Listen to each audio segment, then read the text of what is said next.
السلام علیکم ورحمۃ اللہ وبرکاتہ۔ آثار حیدری میں خوش آمدید۔ آج آپ کے سامنے قصہ شب ہجرت شیئر کرنے لگی ہوں۔ واقعہ کچھ اس طرح ہے کہ جب حضور صلی اللہ علیہ وآلہ وسلم نے اللہ تعالیٰ پر وحی نازل کی کہ اے محمد، خدا نے بتوفہ درود و سلام کے ارشاد فرمایا ہے کہ ابو جہل اور رؤساء قریش نے تیرے قتل کی تجویز کی ہے اور تجھ کو امر فرمایا ہے کہ آج کی شب علی علیہ السلام کو اپنے بستر پر سلا دے، اور یہ فرمایا ہے کہ علی کا درجہ تیرے نزدیک ایسا ہے جیسے ابراہیم علیہ السلام خلیل اللہ کے نزدیک اسماعیل علیہ السلام ذبیح اللہ کا رتبہ، کہ وہ اپنی جان کو تیری جان پر سے فدا کرے گا اور اپنی روح کو تیری روح کی سپر بنائے گا۔ نیز یہ حکم دیا ہے کہ ابو بکر کو اپنے ساتھ لے جا کہ اگر وہ تجھ سے مانوس ہوگا اور تیری اعانت کرے گا اور ان عہدوں اور اقراروں پر جو اس نے تجھ سے کیے ہیں قائم رہے گا تو جنت میں تیرا رفیق اور اس کے غزوات میں تیرا خاص مصاحب ہوگا۔ الغرض حضور صلی اللہ علیہ وآلہ وسلم نے علی سے فرمایا کہ یا علی، کیا تجھ کو منظور ہے کہ مجھے تلاش کریں وہ لوگ اور میں نہ ملوں اور تو مل جائے، اور اس وقت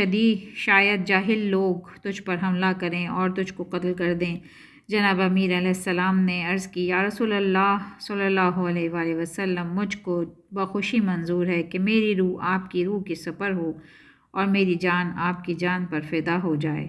بلکہ میں تو اس پر بھی راضی ہوں کہ میری جان اور روح حضور صلی اللہ علیہ وآلہ وسلم کے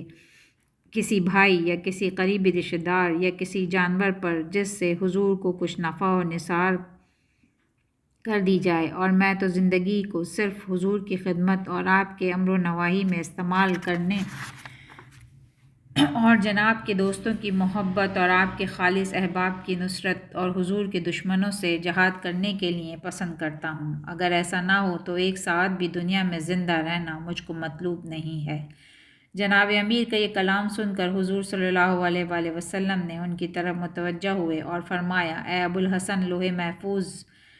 کے موکلوں نے تیری یہ گفتگو مجھ سے بیان کی، اور جو ثواب عظیم اور اجر جزیل اس گفتگو کے عوض خدا نے تیرے واسطے مقرر کیا ہے، مجھ سے ذکر کیا، وہ اس قدر ہے کہ نہ کسی نے کان سے سنا ہے اور نہ آنکھوں سے دیکھا ہے اور نہ کبھی کسی کے دل میں اس کا خیال گزرا۔ بعد ازاں حضور صلی اللہ علیہ وآلہ وسلم نے ابو بکر سے فرمایا کہ آیا تو اس پر راضی ہے کہ میرے ساتھ رہے، اور دشمن جس طرح میری تلاش میں ہوں اسی طرح تیری جستجو بھی کریں اور وہ تیری نسبت یہ معلوم کر لیں کہ تو ہی مجھ کو اس دعوی نبوت پر آمادہ کرتا ہے، اس وجہ سے تجھ کو میرے باعث بہت سی تکلیفیں اٹھانی پڑیں۔ اور اس نے جواب دیا، یا رسول اللہ، اگر تمام دنیا کے برابر میں عمر پاؤں اور ہمیشہ سخت تر عذابوں میں مبتلا رہوں اور مجھ کو نہ تو آرام کی موت نصیب ہو اور نہ کسی قسم کی راحت ملے، اور یہ سب کچھ حضور کی محبت میں ہو، تو میں اس بات کو زیادہ پسند کرتا ہوں بنسبت اس کے کہ حضور کی مخالفت میں مجھ کو تمام دنیا ہی کی بادشاہی مل جائے، میں عیش و عشرت کی زندگی بسر کروں۔ یا رسول اللہ، میرے اہل و عیال اور اولاد آپ سب آپ پر نثار ہیں۔ حضور نے اس کی یہ تقریر سن کر ارشاد فرمایا کہ خدا تیرے دل پر مطلع ہونے اور معلوم کرنے کے بعد اگر تیری زبان کے موافق تیرے دل کو پائے گا تو بے شک تجھ کو میرے لیے ایسا کر دے گا جیسے جسم کے لیے کان اور آنکھ، سر، اور جیسے بدن کے لیے جان، جیسے علی بھی میرے نزدیک ایسا ہی ہے، اور علی اپنے فضائل مزیدہ اور خصائل شریفہ کے باعث اس سے بھی بڑھ کر ہے۔ اے ابو بکر، جو کوئی خدا سے معاہدہ کرے اور پھر اس کو نہ توڑے اور اس میں کسی قسم کا تغیر و تبدل نہ کرے، اور جس کے فضائل کو خدا نے ظاہر کیا ہے اس سے حسد نہ کرے، کہ وہ شخص بہشت کی اعلیٰ منزل میں میرے ہمراہ ہوگا۔ اور جب تو خدا کے پسندیدہ طریق پر چلے گا، بعد ازاں ایسا طریق اختیار نہ کرے گا جو اس کے غضب اور ناخوشی کا باعث ہو، اور اس پسندیدہ طریق پر اس سے وفا کر چکا ہوگا، تو جب وہ قیامت کے دن تجھ کو مبعوث کرے گا تو ولایت خدا کا مستحق اور اس کی جنت میں ہماری مصاحبت اور مرافقت کا سزاوار ہوگا۔ پھر ارشاد فرمایا، اے ابو بکر، اوپر دیکھ جب اس نے کنارہائے آسمان کی طرف نظر اٹھائی تو ناگہاں کیا دیکھتا ہے کہ آگ کے فرشتے آگ کے گھوڑوں پر سوار، ہاتھوں میں آگ کے نیزے بھالے لیے ہیں، اور ہر ایک پکارتا ہے، اے محمد صلی اللہ علیہ وآلہ وسلم، ہم کو حکم دیجیے کہ آپ کے دشمنوں کو ریزہ ریزہ کر ڈالیں۔ پھر حضور نے ابو بکر سے فرمایا کہ ابو بکر زمین پر کان لگا۔ جب انہوں نے زمین پر کان لگائے تو سنا کہ زمین پکارتی ہے، یا محمد صلی اللہ علیہ وآلہ وسلم، مجھ کو اپنے دشمنوں پر حملہ کرنے کا حکم دیجیے تاکہ تعمیل کروں۔ پھر فرمایا کہ پہاڑوں کی طرف کان لگا۔ جب اس نے کان ادھر لگائے تو سنا کہ وہ پکار رہے ہیں، یا محمد صلی اللہ علیہ وآلہ وسلم، ہم کو اجازت دیجیے تاکہ ہم آپ کے دشمنوں کو ہلاک کر ڈالیں۔ پھر فرمایا کہ دریاؤں کی طرف کان لگا، اور دریا موجیں مارتے ہوئے اس کے سامنے آ گئے اور پکارتے تھے، یا محمد، ہم کو اپنے دشمنوں کے ہلاک کرنے کی اجازت عطا فرمائیے، ہم بصر و چشم تعمیل کریں گے۔ بعد ازاں اس نے سنا کہ آسمان اور زمین، دریا سب کے سب پکار رہے ہیں کہ تیرے پروردگار نے تجھ کو غار میں چھپنے کا حکم اس لیے نہیں دیا کہ تو ان کے مقابلے سے عاجز ہے، بلکہ ان کی نسبت تیرے حلم و تحمل، صبر و بردباری کا امتحان کرنا منظور ہے، تاکہ اس کے خبیث اور پاکیزہ بندوں اور کنیزوں میں تمیز ہو جائے۔ اے محمد، جو کوئی تیرے عہد و پیما کو پورا کرے گا وہ جنت میں تیرا رفیق ہوگا، اور جو کوئی عہد شکنی کرے گا وہ اپنی ہی بگاڑ کرے گا، اور طبقات جہنم میں ابلیس سے لئیں کا ہم نشیں ہوگا۔ بعد ازاں حضرت علی نے فرمایا، یا علی، تو میرے لیے ایسا ہے جیسے جسم کے لیے کان، آنکھ اور سر، جیسے بدن میں جان، اور تو مجھ کو ایسا عزیز ہے جیسے پیاس کی بیماری والے شخص کو ٹھنڈا پانی۔ پھر فرمایا، اے ابو الحسن، میری چادر اوڑھ لے، جب وہ کفار تیری طرف آئیں گے تو خدا اپنے توفیق کو تیرے شامل حال کرے گا، اور اس سبب سے تو ان کے ہاتھ سے نجات پائے گا۔ آخرکار جب ابو جہل اور دیگر کفار تلواریں کھینچے وہاں آئے تو ابو جہل بولا کہ اس کو بے خبر سوتے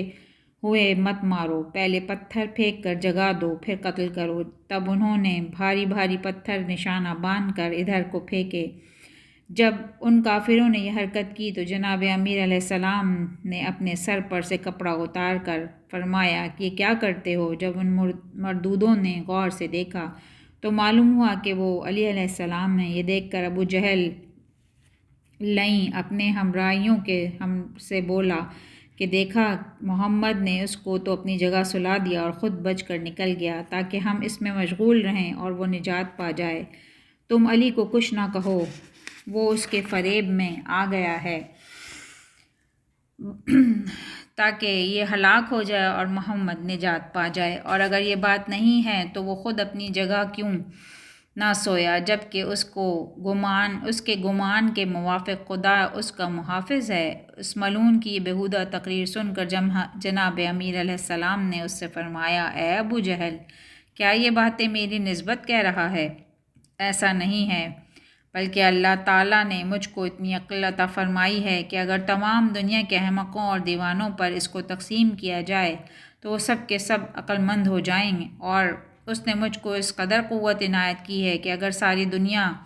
کے ضعیفوں پر بانٹی جائے تو وہ سب قوی ہو جائیں، اور اتنی شجاعت مرحمت فرمائی ہے کہ اگر اس کو تمام عالم کے بزدلوں پر تقسیم کیا جائے تو سب شجاع ہو جائیں، اور اس قدر حلم مجھ کو عطا فرمایا ہے کہ اگر تمام سفیہان روزگار پر بانٹا جائے تو وہ سب حلیم اور بردبار ہو جائیں۔ اور اگر حضور صلی اللہ علیہ وآلہ وسلم نے مجھ کو یہ حکم نہ دیا ہوتا کہ کسی قسم کا جھگڑا نہ کرنا یہاں تک کہ تو مجھ سے ملاقات کرے، تو بے شک مجھ میں اور تم میں بڑا جھگڑا ہوتا اور میں تم کو خوب طرح سے قتل کرتا۔ اے ابو جہل، وائے ہو تجھ پر! آسمان اور زمین اور دریاؤں پہاڑوں نے راستے میں حضرت سے تمہاری ہلاکت کے لیے اجازت طلب کی۔ حضور نے اجازت نہ دی، بلکہ وہ تم سے رفق و مدارت کرتے ہیں تاکہ تم میں سے جس شخص کا ایمان لانا لازم ہے وہ علم الہی میں گزر چکا ہے اور وہ ایمان لے آئے، اور مومن کافر مردوں کی پشتوں اور کافرہ عورتوں کی رحموں سے نکلتے ہیں، اور خدا تمہاری بے کنی کر کے ان مومنوں کو اپنی کرامت اور بخشش سے منقطع کرنا پسند نہیں کرتا۔ جناب امیر علیہ السلام کی یہ تقریر سن کر ابو البحری ابن حشام غضبناک ہوا اور تلوار لے کر حضرت علی پر حملہ کرنے کا ارادہ کیا۔ ناگہاں کیا دیکھتا ہے کہ پہاڑ اس کی طرف بڑھے کہ اس پر آ پڑیں، اور زمین شق ہو گئی تاکہ اس ملعون کو نیچے لے جائے، اور دریاؤں کی لہروں کو اپنی طرف آتے دیکھا کہ اس کو لے جا کر سمندر میں ڈبو دیں، اور آسمان نیچے کو اترا کہ اس پر گر پڑے۔ یہ حال دیکھ کر تلوار اس شقی کے ہاتھ سے چھوٹ گئی اور وہ بے ہوش ہو کر گر پڑا، اور لوگ اسے اٹھا کر لے گئے۔ ابو جہل اپنے ہمراہیوں کو تسلی دینے اور ان پر اس امر کو مشتبہ کرنے کی غرض سے کہنے لگا، اس پر صفرا کا غلبہ ہو گیا ہے، اس لیے اس پر غشی طاری ہو گئی ہے، اور کچھ بات نہیں۔